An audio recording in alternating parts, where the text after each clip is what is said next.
Welcome to What to Do When, a podcast for when you're feeling a little lost, low, or lonely in life. This is a space for honest conversations about just how damn terrifying, messy, and confusing life can be. Figuring out who you are, healing your wounds, finding the right partner, building an amazing career, it's a lot. We're going to open up, unpack, and normalize all the big, complicated emotions and struggles in life. The anxiety, the self-doubt, the overwhelm, and the other spirals it's so easy to fall into. Because I find that the more that we open up and get real, the more we can learn, and the less pressure that we feel to have it all figured out and to be perfect all of the time.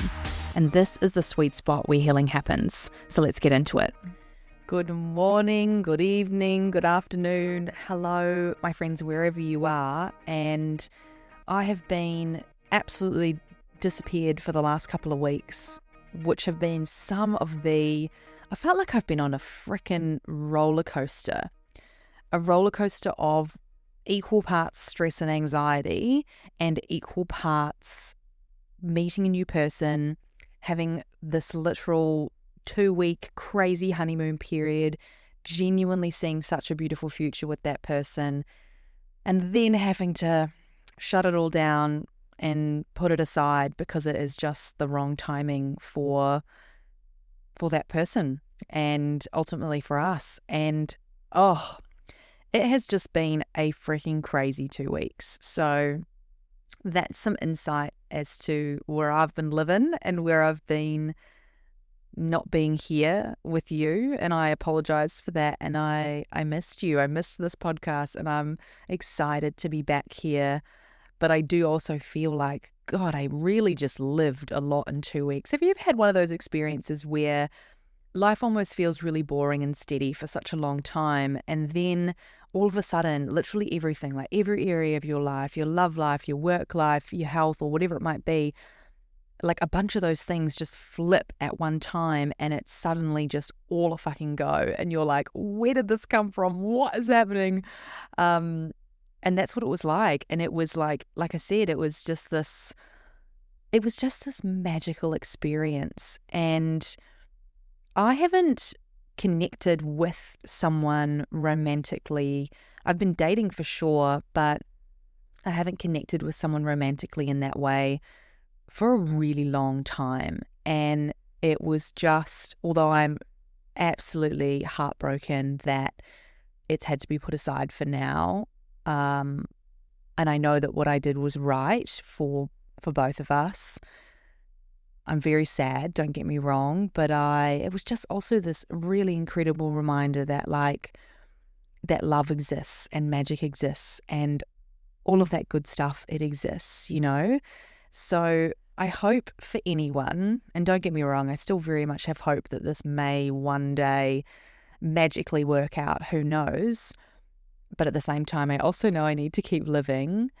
But for anyone who has maybe been single for a while like me, I hope that story reminds you to get on out there and to put yourself out there, and that it really does happen when you least expect it, and so annoyingly true. Yeah.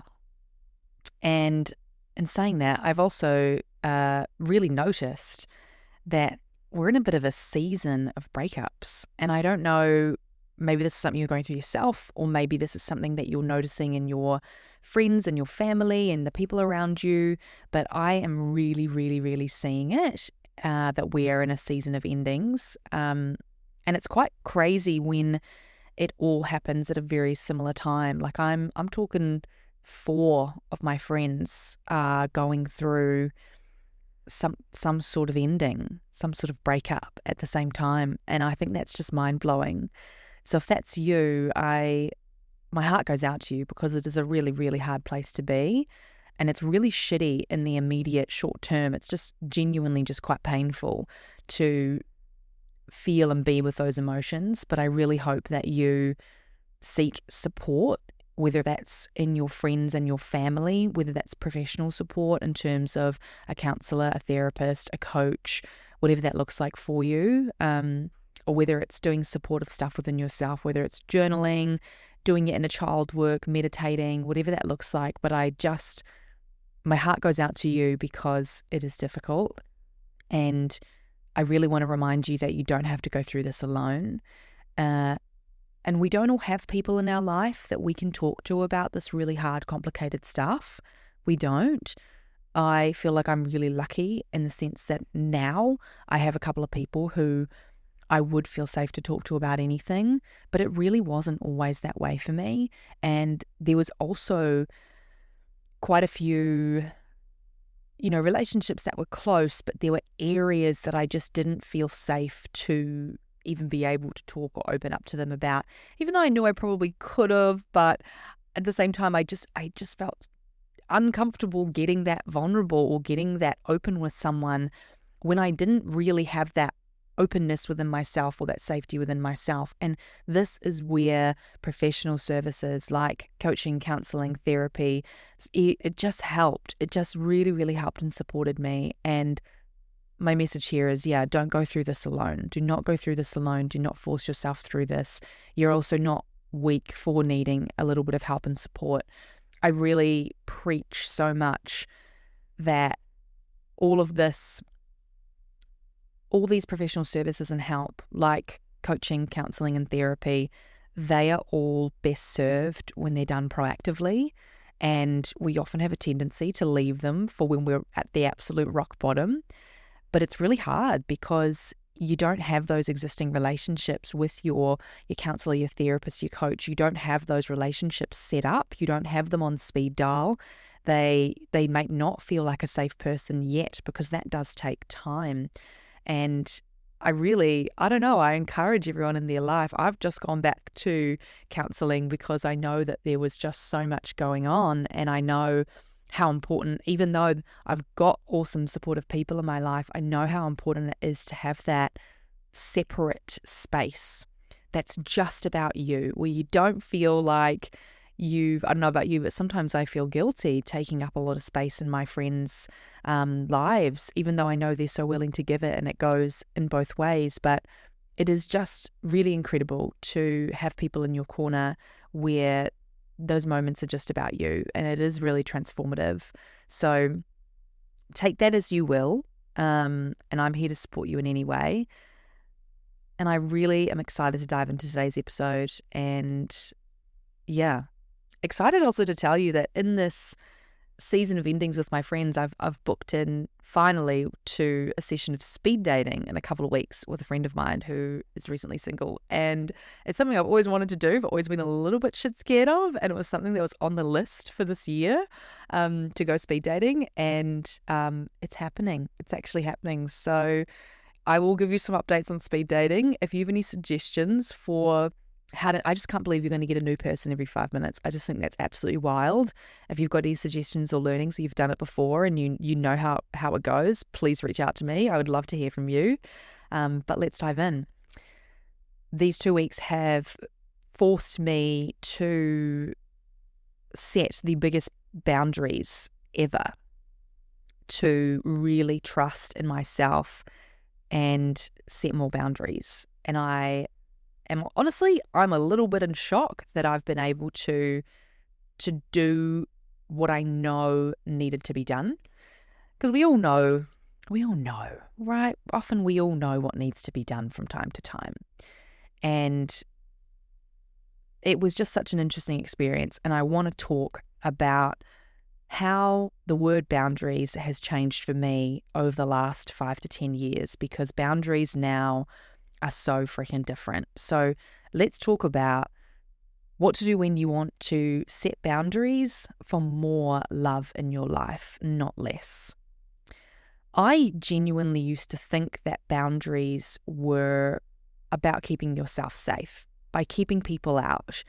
And I used them as such a protective wall to just keep myself safe.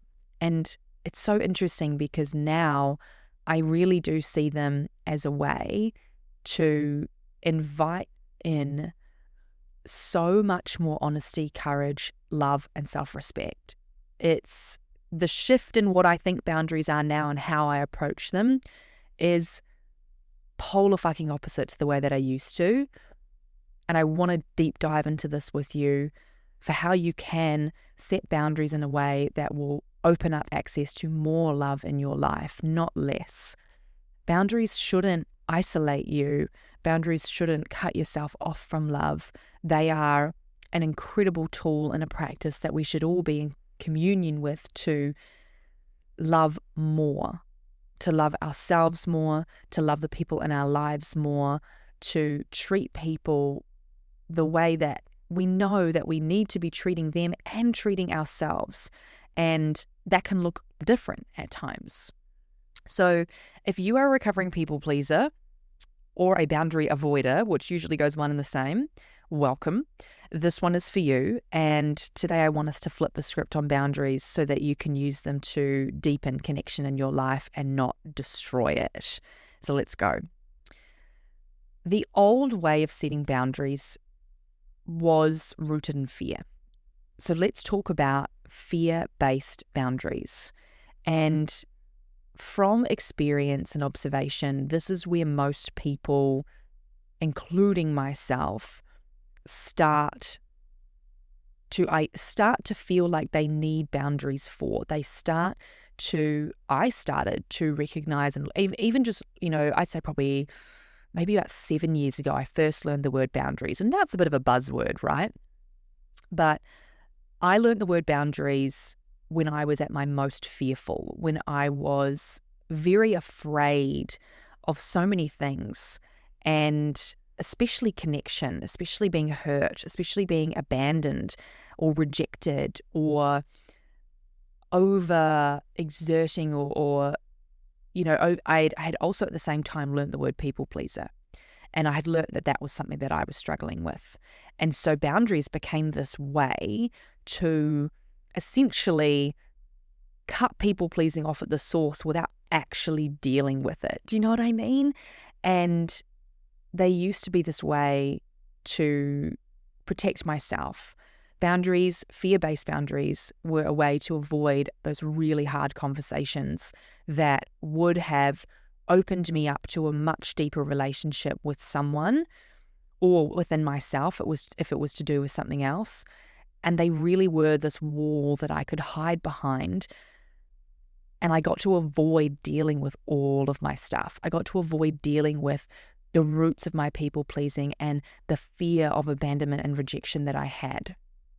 And there was this huge emotional payoff of setting these boundaries in this way, of setting fear-based boundaries.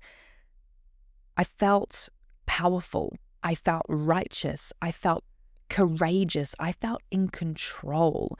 I felt like I had this high and mighty hat on because I was going about, and the main boundaries that I was setting at that time was around my time and my energy. I was, as a people pleaser, as a recovering people pleaser, I learnt the word boundaries and I thought, kaboom, here's how I make sure that I'm never people please again, that I never put myself out for other people. And instead what I did is I essentially just built up these massive walls around me. And I remember I had this rule with my friends. I had this rule that if we talked about something more than 3 times, a problem that they had, then we weren't allowed to talk about it anymore. And I was doing this because I was really deeply afraid of actually having a proper conversation with that friend and telling them how I really felt and telling them that I felt like this friendship is feeling a bit uneven right now and I'm feeling tired, but I also feel guilty that I'm feeling this way. And I feel like I'm a bad friend for wanting to take some time, or I'm feeling angry at you for continuing this and I'm struggling with that, And it was like I got to put this very societally praised and acceptable hat on of I'm a boundary setting boss bitch and nobody can mess with me.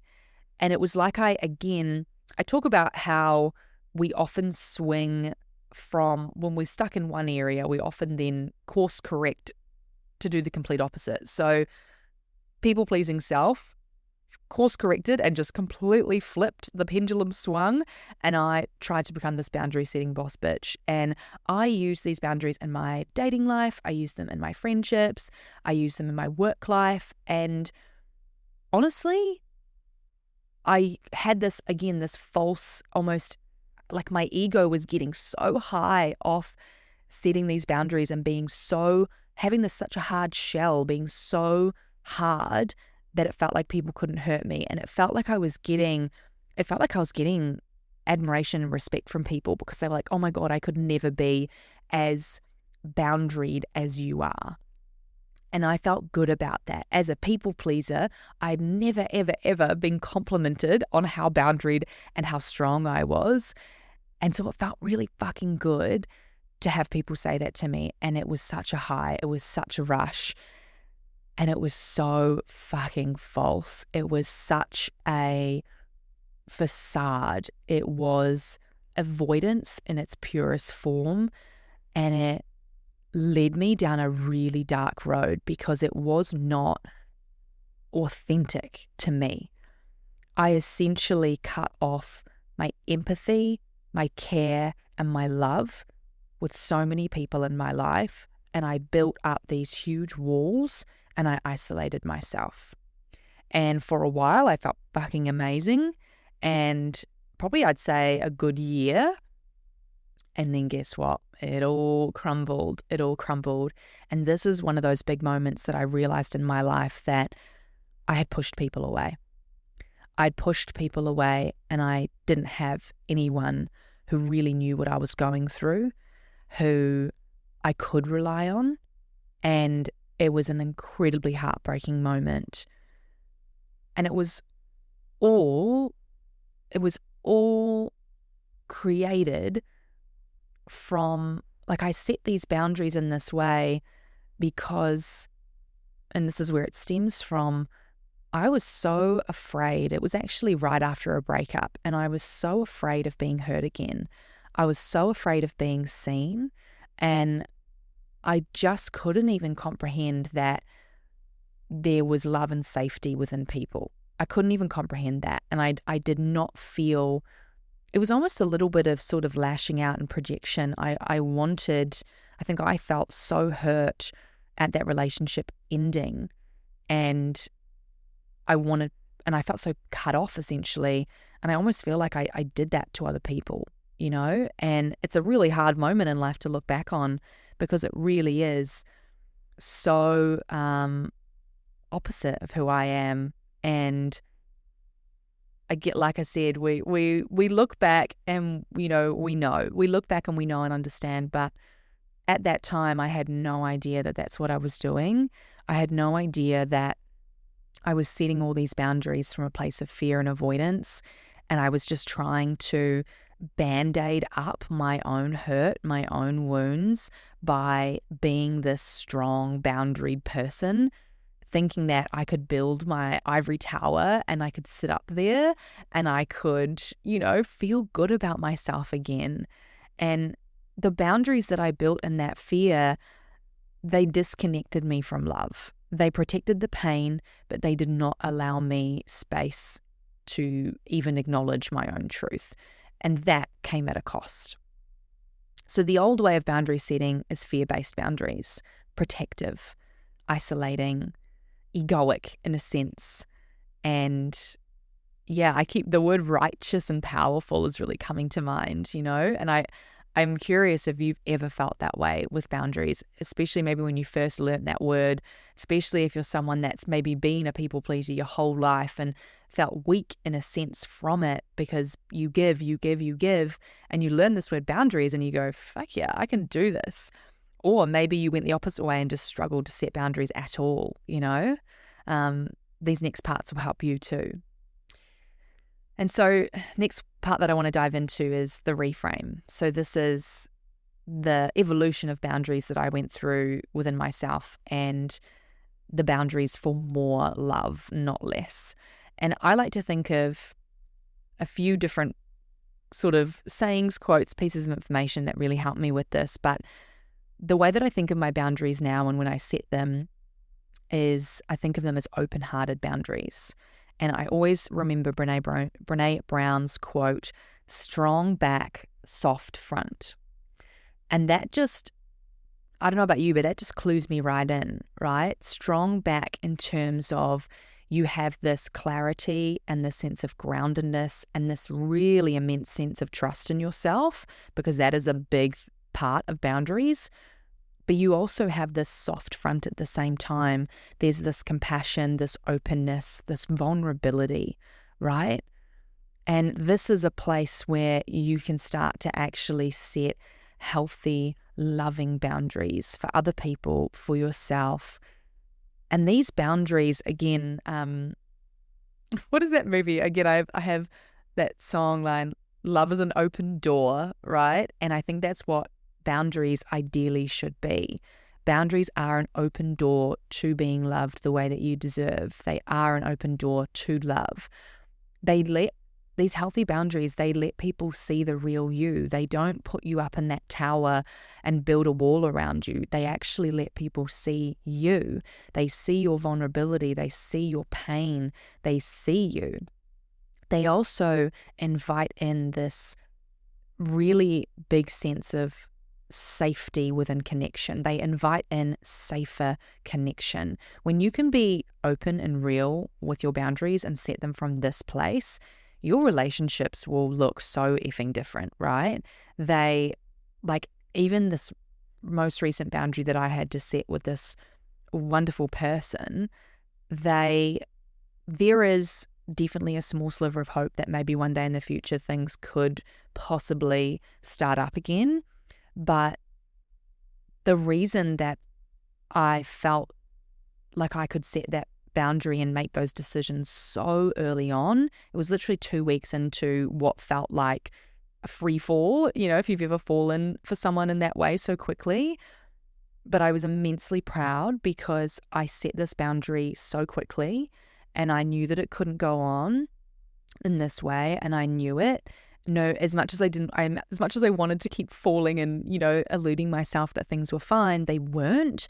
And this type of boundary and the way that I've been setting boundaries for the last wee while meant that this connection that I had with this person was so incredibly safe, and it was so open and so vulnerable, and it meant that I could set that boundary now rather than dragging it out. And if you're a recovering people pleaser, I don't know about you, but I have a tendency to avoid setting boundaries and to drag them out for so freaking long. And I have had just these two experiences recently in my work life and in my love life where I haven't waited around. I have set them so quickly, and I think it's because I set them from this open-hearted place. They felt safe to actually set, These open-hearted boundaries, they also teach others how to love you better. They teach others they actually, do you know what? They allow people to step into an even more open-hearted, braver, courageous version of themselves that is frankly who you deserve, if we're talking about relationships here. In terms of boundaries and maybe your friendships, or maybe it's within your work, or maybe it's with your kids, again, they teach people how to love you better. When you set a boundary from a place of vulnerability, from a place of this really hurts and this just isn't okay for me anymore, rather than slamming the wall up, rather than not letting them see your emotion at all, because boundaries have emotion in them. But for some reason, we've been taught that we have to set boundaries in a very masculine, emotionless way. But again, if you're a recovering people pleaser, you'll likely be someone that feels deeply. And it's really hard to set boundaries without honoring those emotions. And I want you to let go of that. Your boundaries are going to, and even the process and the way that you set them are going to encompass a lot of emotions. You're going to show people how you really feel and what this is bringing up for you. You don't have to set boundaries in this perfect, clear-cut way where you don't look weak, right? There's this idea that we have that emotions and vulnerability and pain is weakness, and boundaries can often feel like a way to find strength and courage again. But again, take that to the next level. Don't slam that wall up. Let both of those coexist. let the pain, let the emotion, let the vulnerability be there, and set those boundaries and do what you need and show people how to love you and show people that this is a fucking open door and you can walk through it. This isn't me saying I'm slamming things shut or I can't do this or I'm never doing that. That's not what boundaries are. Those are those fear-based boundaries that we spoke about. Boundaries are an open door for deeper relationships. And again, this applies to your work life as well. Like, I had to set a boundary in my work life too. And I did really go back and forth for a couple of weeks on it because I was feeling this sense of shame. I was feeling the sense of not being good enough. And it was the exact same feeling that I always have when I know that I need to set a boundary. And it's this, I get this just deep pit in my stomach, this unavoidable sense of like, oh, almost like a feeling of like, this is just wrong. This is just not it. And I know that everyone feels it quite differently. And for me, the road to be able to get there and to feel that sense in my gut, that just ultimate knowing of, frick, this is not right. That road there for me to get there is always through honoring and feeling my emotions. And this is a point that I want to hit home hard. In order for you to set these open-hearted boundaries, you need to deal and feel and experience the emotion that you feel that's leading you to set this boundary. And this doesn't mean that you end up setting boundaries from a really highly emotional triggered place, because we know that's probably not going to get you anywhere good. What it means is that you ride that emotional wave, right? When we're in our emotions, our prefrontal cortex is essentially switched off and we don't have access to our logical, rational thinking brain that we probably need in order to be able to set boundaries in a way that is safe. And so it really is letting yourself ride that emotional wave first. So using those experiences, or those, if you have people in your life, if you have coaches, therapists, counselors that you can go to help process those emotions, if you have your journal, if you just want to get all the emotions up and out, if you want to do a practice and learn how to somatically sit with your emotions, there are so many ways to do this. And if you're looking for more knowledge and understanding and practices on this, and you're really struggling with this, come and reach out. There's a free emotional processing workshop that we can get you into. There's also sessions as well that you can do with me if that feels right for you too, or I will recommend someone that I can point you to in that direction that's best for you.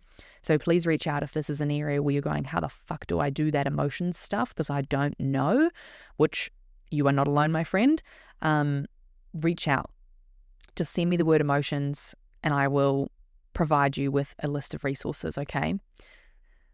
Now, where was I? I was talking about the importance of emotions and boundary setting. And so you've got to ride that wave. You've got to ride that emotional wave first. And a lot of us, we don't know how to do that, right?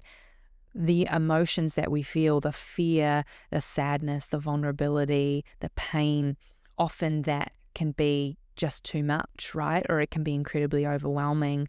And it's really easy to just go, right, okay, this is not okay. I'm gonna set a boundary. I'm gonna cut people off. I'm gonna do this. I'm gonna do that, to cut that off, to stop that feeling in its tracks. And a huge part of the open-hearted boundaries is learning how to fully ride that wave and learning how to increase your capacity to be with emotional discomfort, so that you can get back down. Once you've ridden that wave and you've come back down from the emotions, you can sit there and you can tune in, you can listen to the learnings, to the lessons, to the messages that are coming up for you about what's right for you, what you need, and how you would like to move forward. So important, right? And now I want to just jump in to wrap sort of this up, just a couple of really tangible tips for setting boundaries with love. And again, there's a huge piece of emotions that go into setting boundaries, so please do reach out for those resources. But here's your tangible tips for setting them. The first one is check in with your gut. That sinking feeling that, I've had people describe this feeling to me in so many ways. People say, I just knew it was wrong, or it just wasn't for me, or I felt sick, or even I felt anxious, right? Like that can come from your gut too, right? That sinking feeling is a real clue and cue that there's something going on there for you that you need to investigate. And it's really easy to avoid it, and it's really easy to put it off, or it's really easy to say, oh, I'm just stressed, or I was a bit anxious about this or that. And honestly, in my work life, that was what I did for probably a week or two. I completely avoided this huge gut sensation that this was wrong and I was feeling really unsafe. And I completely avoided it. And I just swept it under the rug, and I blamed it on the fact that I was just feeling anxious. It was new. I was feeling a bit stressed. And as soon as I started to actually sit and acknowledge my emotions and really feel what was there, I was like, oh my goodness, right? The second one is dropping the guilt. And this is probably one of the toughest pieces, is really learning the lesson and being okay with the fact that you are not responsible for other people's feelings and emotions. The people pleaser in you is probably screaming at me right now saying that that's so wrong. But I want you to just really listen and hear that you are not responsible for someone else's feelings and emotions. You're also not responsible for what happens after you set that boundary with them emotionally. You can't be. No matter if there's someone that you love dearly, or if they're a stranger or a friend or your child or whatever that is, I know that the guilt can be incredibly real.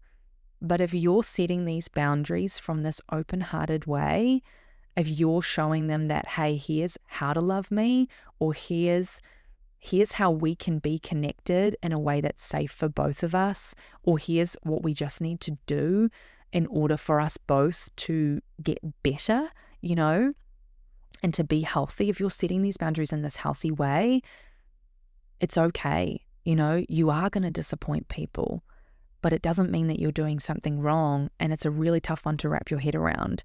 So do the work and wrap your head around that, because I guarantee that when you start to look at the amount of pressure and responsibility that you hold for other people's feelings and emotions, and how much time you have and energy you spend censoring yourself to make other people feel better or to have them respond in a certain way, look at that. You will be amazed at how much of your life is going into that, especially as a people pleaser, or let's say recovering people pleaser.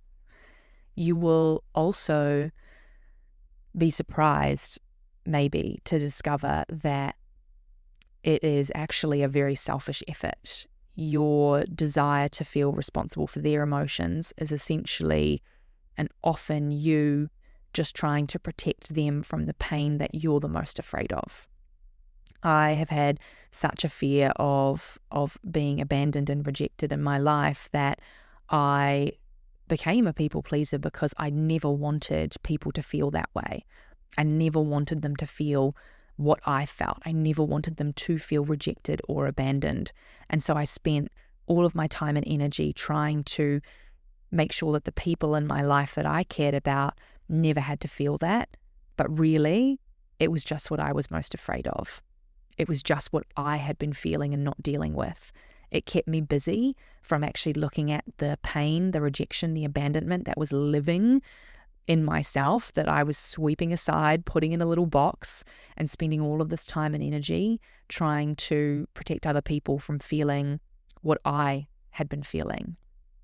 And so ironic, because the truth is that a lot of people, this might be really hard for you to understand, but take it from me who's talking to people about this stuff all day long.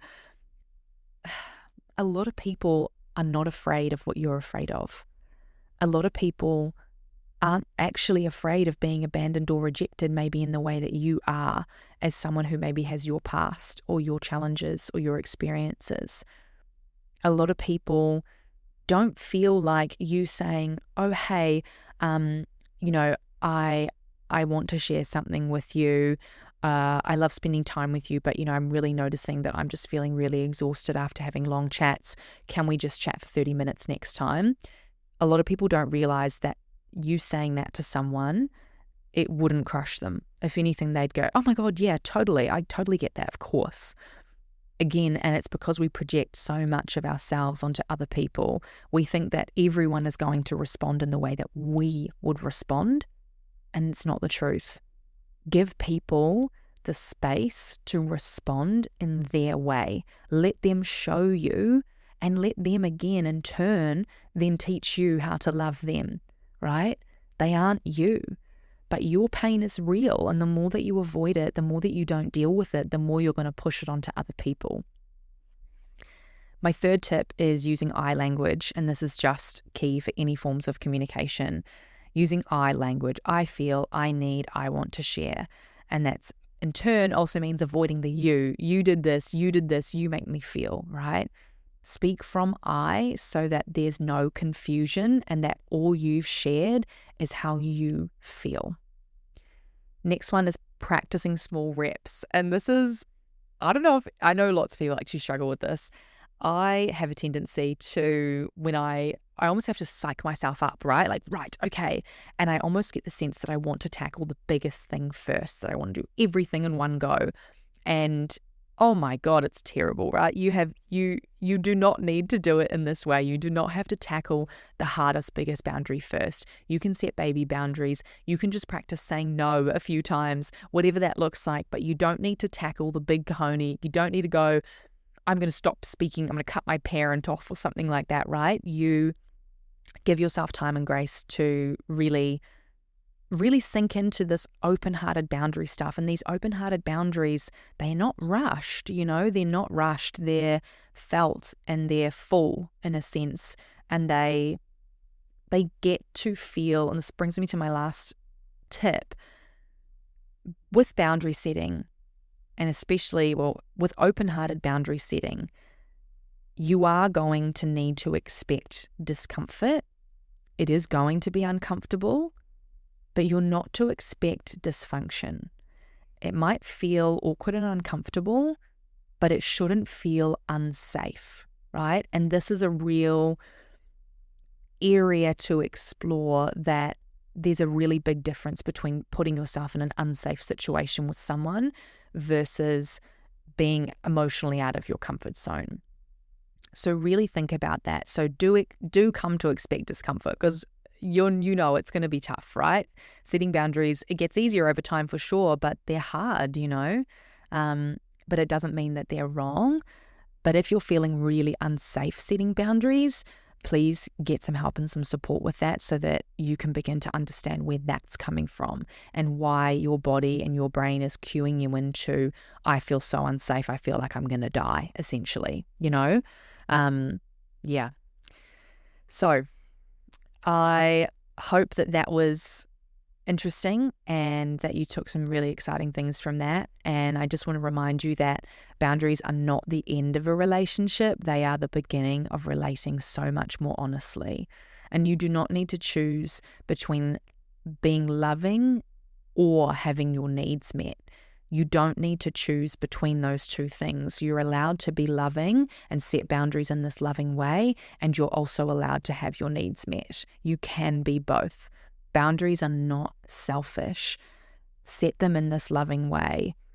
You can have both.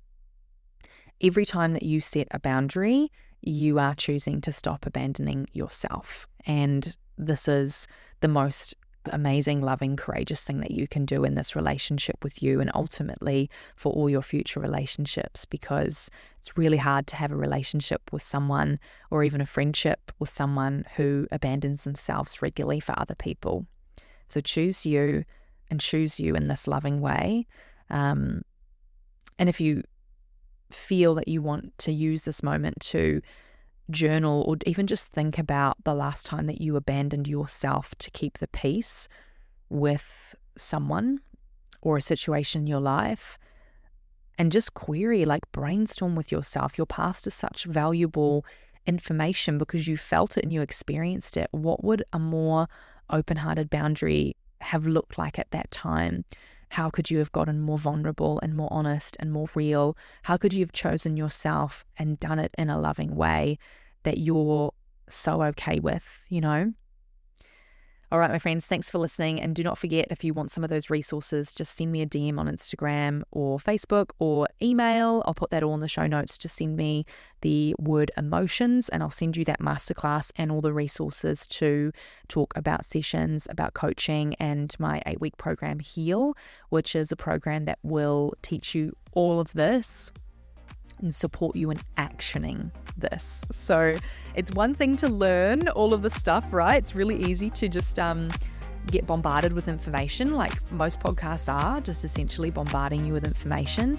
But it's a whole other thing to put that into practice. And this is where support, this is where coaching programs, counseling, therapy, all of those things are so important, because they support you in following through on your word, creating the life that you want, doing those hard things, and really truly changing how you show up in your life, and claiming the life that is meant for you rather than the small life that you continue to live. So I love you so much, and I'm going to see you next week, and I'll be back, and hopefully with some updates on some speed dating. All right, talk soon.